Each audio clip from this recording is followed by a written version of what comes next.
Hello and welcome to the FRAG review show. Today we'll be reviewing episode 4 of Rent a Girlfriend. I'm the host for the review, Ben, and joining me is Ruben Hello. and Mac. Alright, and let's get started with the review. So, this episode was based at pretty much after the events of what happened before. None of our predictions were right from what Mac predicted, what I predicted, what would happen in this episode. But that, but yeah, I'm actually kind of excited that that was the case because it makes things more interesting. Yeah. Anyway, uh, Oh the well, I events did have follow. one prediction. Not really a prediction, but I I forgot what did your mention prediction how was. she Yeah. left. I did mention how what happened to her stuff that she left in the bathroom, and they covered it in this episode. You're right. You're actually right, Pretty happy about that one. dude. One of She my unleft remembered stones. it. Oh. Yeah. Well, not really a prediction, but I'm pretty True, proud of that, and I'm pretty happy they included it. bro. Ruben, the author's got you covered. He's got it covered. He's got your back. Yeah, so one of Ruben's predictions from what he thought would, well, one of the things he questioned was answered in this episode. But yeah, this followed the events. Everything's still happening around when they're out at the beach. Yeah, so let's start with the question I give every episode. What do you guys think of the episode overall? Ruben, you can start. Well, to backtrack a bit to 2 episodes ago, I predicted that episode 2 would be the most that like the episode with the most going on in it, maybe for the entire season. And so far, it's held up 2 episodes later. Would anyone else agree with that? So you still like episode 2? Alright. What do you No, think, I Mac? still think that episode 2 had the most going on. That doesn't really answer what I thought of the. This episode just didn't have much going on, but it was still very enjoyable, and I think there was a lot of little things that might have gone unnoticed. Well, yeah, I actually have something to say about that, but after Mac goes. What do you think, Mac, of the episode overall? It was just another beach episode and just a continuation of the events that we watched last episode. But of the parts of Chizuru throughout this episode, they all added some importance. Something worthwhile, anyways. Yeah, yeah, you do love Chizuru. Anyway, going back to the point that Ruben made, it was a shorter episode, because it's not like they really went anywhere. Everything was still at the beach, and not a whole lot of events happened. But the events that did happen, I think the anime team did a pretty good job at like making it really good and setting the sound and the tone and the atmosphere and everything. So it was actually pretty good. Yeah, so that's what I liked about it. But considering it's short, it might be a short review. So Kazuya starts acting. Well, he starts getting like a lot more in love with Mami after she kissed him. So, what do you guys think about how he's acting after the fact? How he immediately wants to cut off things with Chizuru and start things with Mami. What do you think about how he's acting with trying to get things going with Mami again?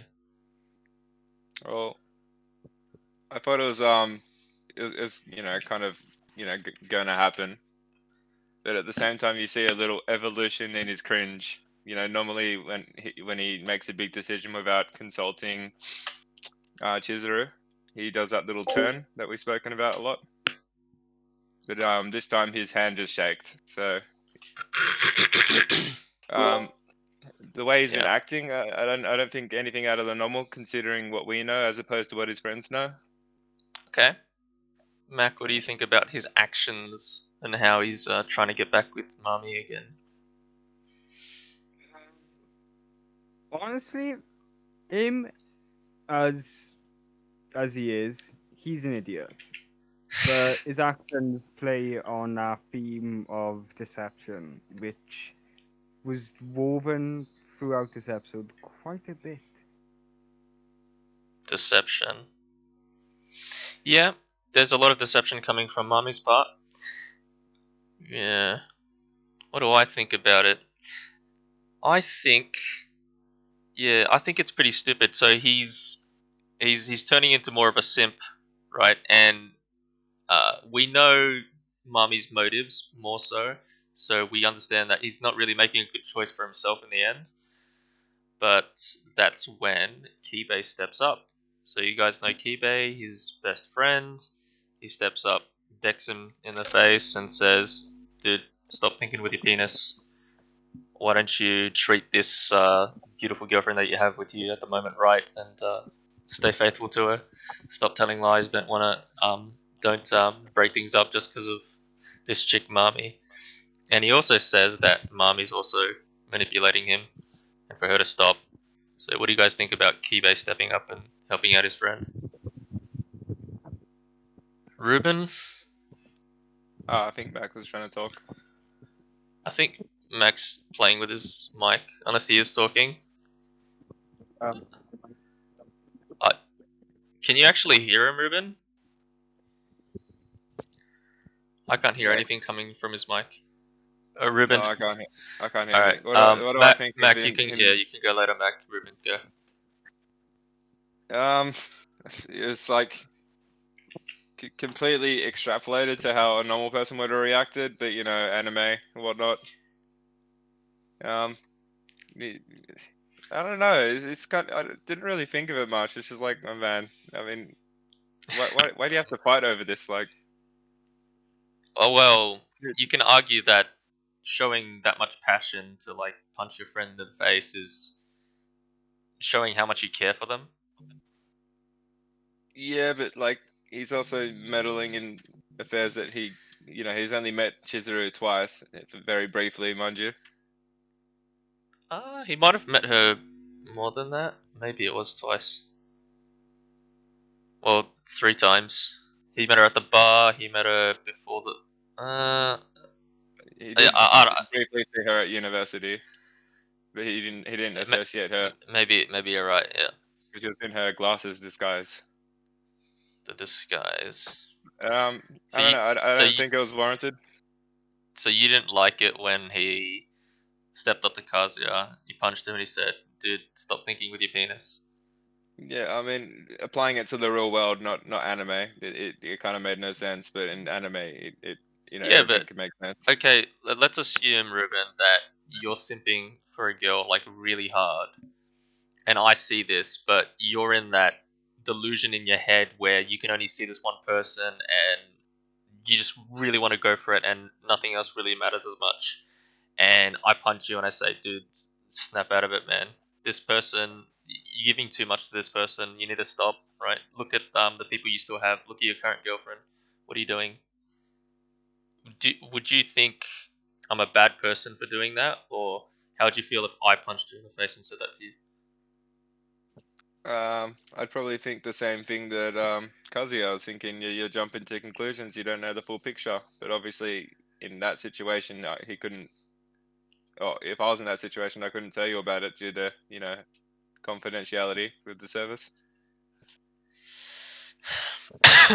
It's true. That's true. Like service and confidentiality aside, there's no way that Kibe will ever know the full picture.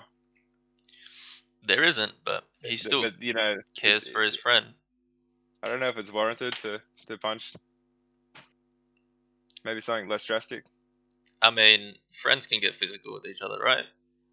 They can, but like it's not going to have the same effect in person. Alright. Well, for once, I kind of agree with like a lot of what the community is saying. A lot of the community is saying also that they like that Kibe stepped up and how he's fighting for Kazuya, and I have to agree with them. He's looking out for him, and I don't see anything wrong with that. Despite Yeah, punching but or whatever, I don't really have a problem with that. They're the still community's probably friends. got community's probably got Chizuru like best girl eyes on, They do, but I and mean, Mummy's the demon eyes on. when the only choices are Mami and Chizuru, I think it's really obvious who to choose.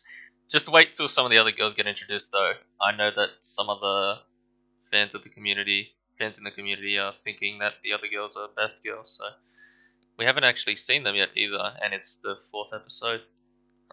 I wonder when they'll get introduced. Anyway, we haven't actually gotten what Mac thinks about it. Mac, if your microphone is fixed, what do you think about Kibe fighting with Kazuya? You're a little quiet. Oh, this There you is go. not good. That's good. That's good. We can hear Okay, so I think he should have punched Kazuya more times than he did, and I also think he should have punched Mami. But So there we go. There's the Chizuru best girl eyes and the mummy demon eyes. you. You wanted him to punch Mami as well. yeah, Alright. I can sort of get down with that. I no, mean, I don't. Violence is bad. other than Chizuru, he's the only one who's sort of picked up on the manipulation that Mami is doing.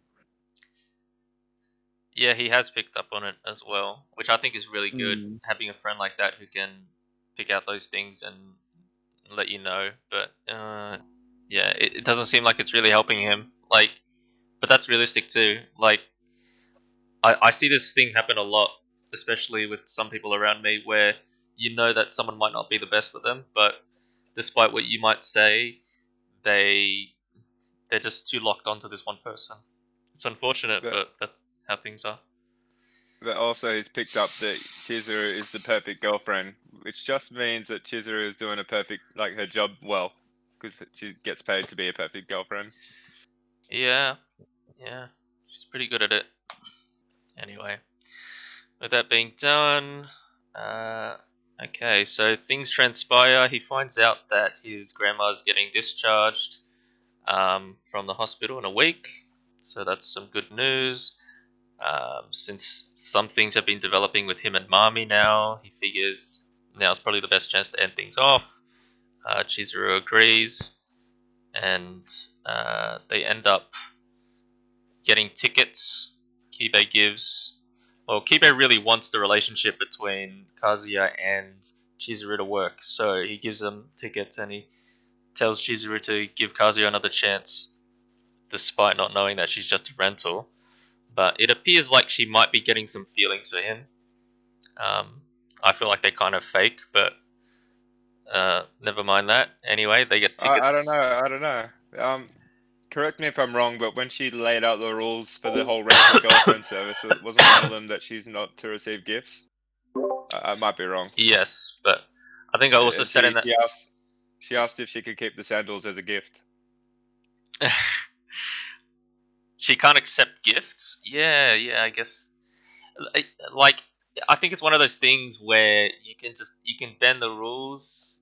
It's it's one on one. I'm like, she's not gonna tell anyone. So give it like certain situations he'll bend them. She's already been put through like this such a weird situation with Kazuya anyway. So her accepting sandals or accepting the tickets on the ferry, I don't think that's too bad, especially Well, given the crap she's gone through for Kazuya. Kiba wasn't really a client though. Oh yeah, that's true. Kiba wasn't the But client. Kazuya, the sandals. I don't know. That's one of the little things I think might have gone unnoticed. I mean, Chizuru Ruben respects analyzing Kazuya this. for when Kazuya hit Kibe back, she respects him for being a man. So I think she's taking a liking to him.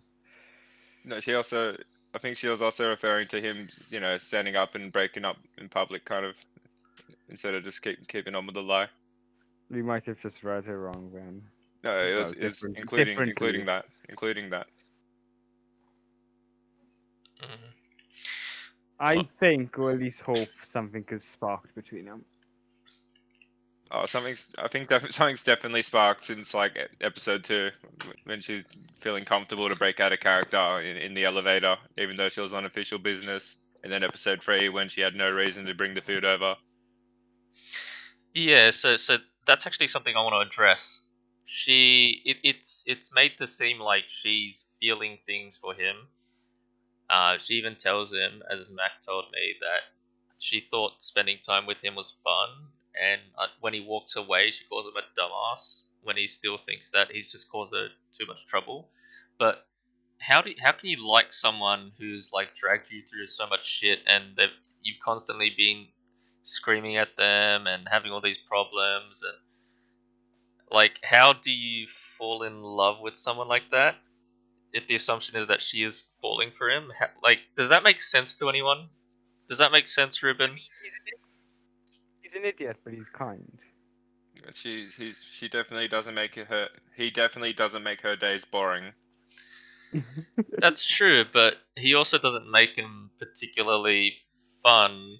And she says that they're fun though. Like, In a sense that it's different, maybe. Like her other clients probably just fawn over her and just like, hey, this is my girlfriend, or on the day. well, I'm thinking maybe there's like some backstory to her where she doesn't. I don't know, which sets up her character in a different way so that it makes more sense why she'd like him. Yeah, they've also got a lot of mutual things. Like both of their grandmas are connected.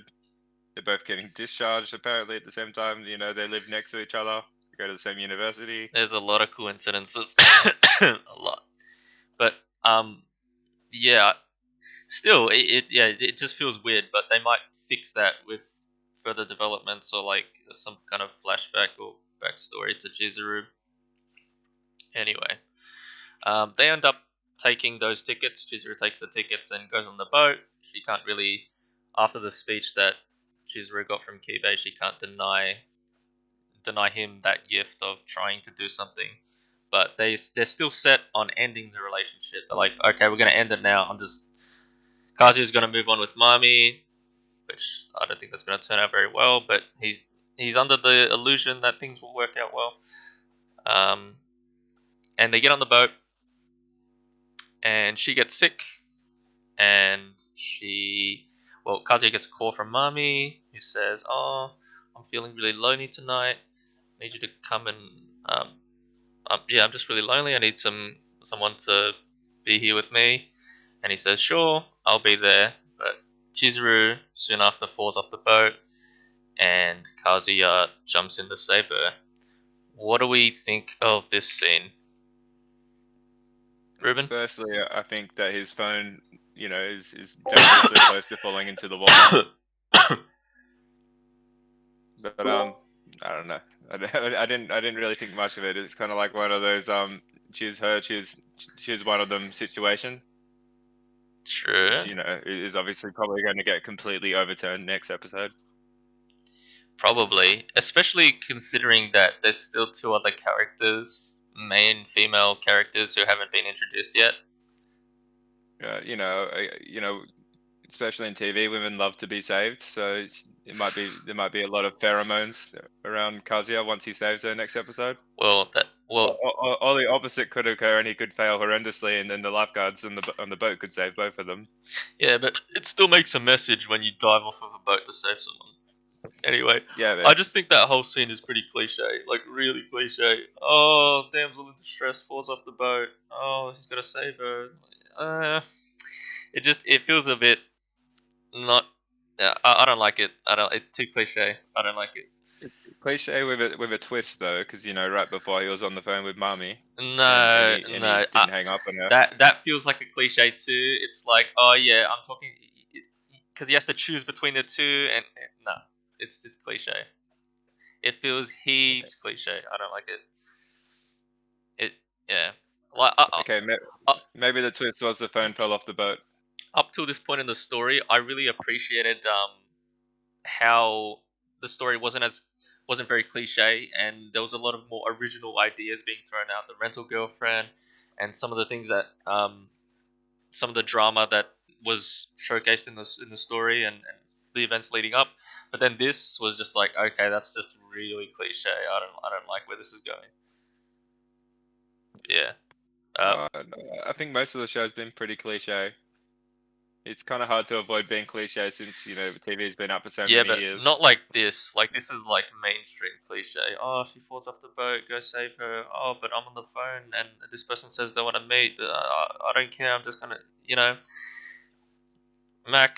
What do you think? You haven't voiced your opinion yet. No, because cliche is an interesting word, but it's the word I would never use in this situation. I think it was fake or staged at least.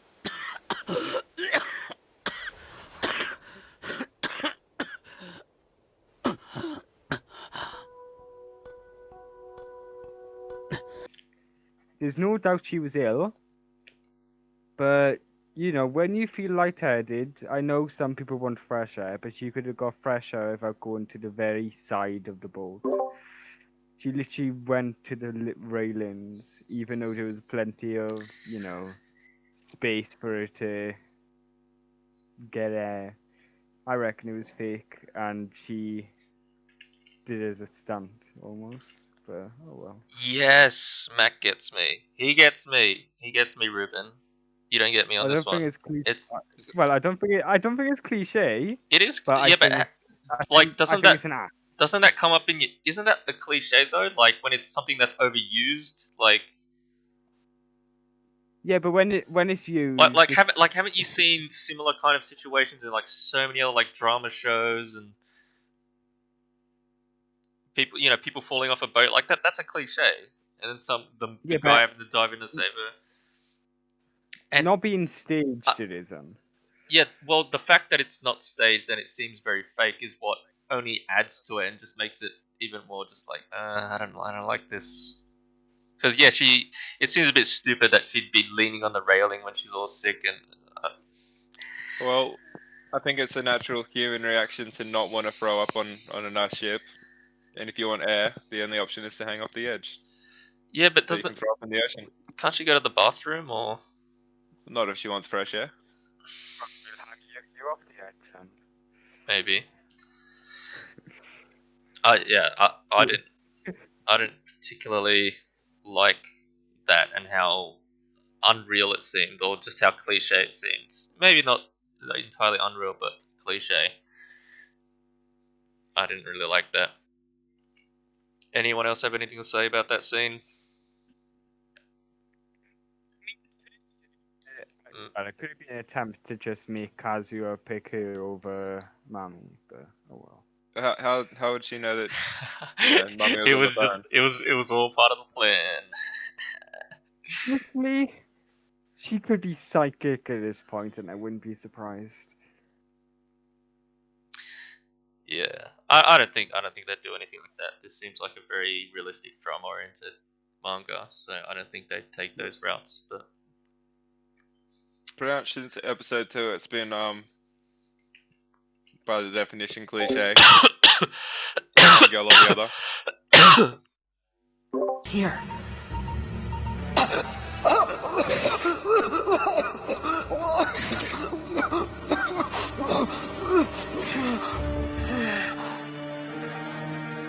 I don't have much time left. well, there's always going to be cliches in shows, but it's like what's it's like cliches have their own ranking, and there's cliches that are more overused than other ones. The falling off the boat one, especially with like a drama show, that's pretty cliche. Okay, well, in that heavy of a sense, like choose one girl or the other, like in that sense of falling off the boat and being on the phone and getting to the pool, like would you expect there not to be a scene like this in an anime like this? It didn't have to. I feel like you didn't. Why did that scene happen? And it's. I feel like it could have been written differently and been better. Why did you have to go with this cliche? I think it would have been inevitable. Because it's so obvious, dude. Like I'm seeing, Yeah, like I'm sure it's not going to be the last one he's either. no, he's not. I wonder who's gonna save her. Who do you think's gonna save her? Who do you think's gonna jump off? Like it was just so obvious. And if you know anything about me, I hate when shit's obvious. I mean, chances are she'll save herself. All right. Anyone else Yeah, have my anything turn. to say? I think next episode it's either going to be even more cliche or it's going to turn into something hilariously cringe, like her saving him or something. Probably. I can see that happening as well. Anyway, this episode actually went on a lot longer than I thought it would, considering I thought the episode was fairly short and didn't cover too much. But we talked a lot. I think it was a big setup episode for the next one. True. I mean, obviously it was. True. But I did like the scenes. Okay, anyone have any last thoughts to give? Final thoughts about the episode overall? Like, do you think Mummy's intentions, like, do you think that, you know, even though in the text in the previous episode she was planning to like, you know, to harm Kazuya, do you think that that's still her intention, or this is what she wanted to write to her friends? Like, do you think that she actually kind of likes him still? Do you know she who? knows- Do you know who she's writing those texts to? No. Okay, Mac, do you know who she's writing those texts to? No, I wasn't paying attention, but she is a psychopath, and she is doing all of this on purpose. Okay, I'm gonna enlighten all of you guys as the Okay, is it the spoiler? manga reader. No, it's not a spoiler. You guys should know, but because everything goes so fast in the anime, you can't really tell. In the manga, I think she's talking to herself. She's texting herself. Oh, so it's like a journal, diary. No, she's crazy, dude. She's made another like Twitter account or whatever, and she just keeps like DMing herself these weird fucking messages. Yeah. So I DM myself some reminders. so she's got even more screws loose than you think she does. She's not. These aren't. She's not telling anyone. Last episode, I said she was a psychopath, and this is just proving it. That doesn't exactly prove it. Hey, Ruben. That's just keeping an online Ruben, online journal. Why would you doubt it though, Ruben? Why would you doubt it? Okay. Well, let's use evidence, you know, based research. You know, she's DMing herself, like planning to break them up and stuff, whatnot. You know, she kisses him. 光大丈夫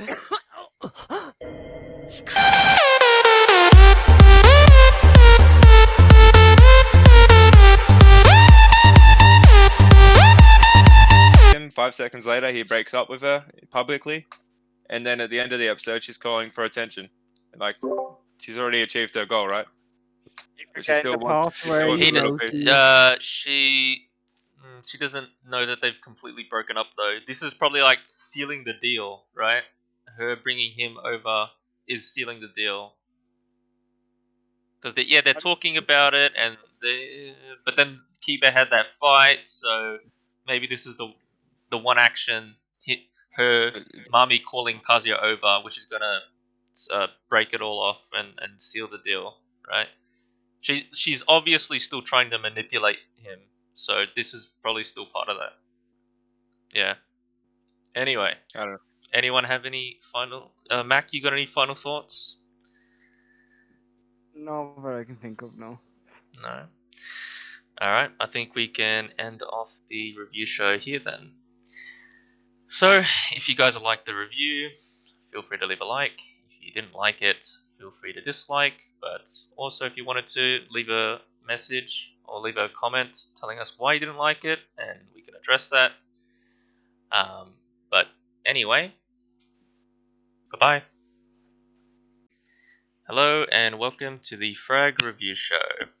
Today we're going to be reviewing episode 4 of Rent a Girlfriend, and I'm your host Ben. Joining me is Ruben. Say hello. Okay. Hello. Ruben doesn't want to say anything. Joining me also is Mac. Hey. Hello. Hey, you want to start this again? What? What the fuck? Could you hear anything that he said? Did you not hear it? Until he said, "Say hello." I couldn't hear a single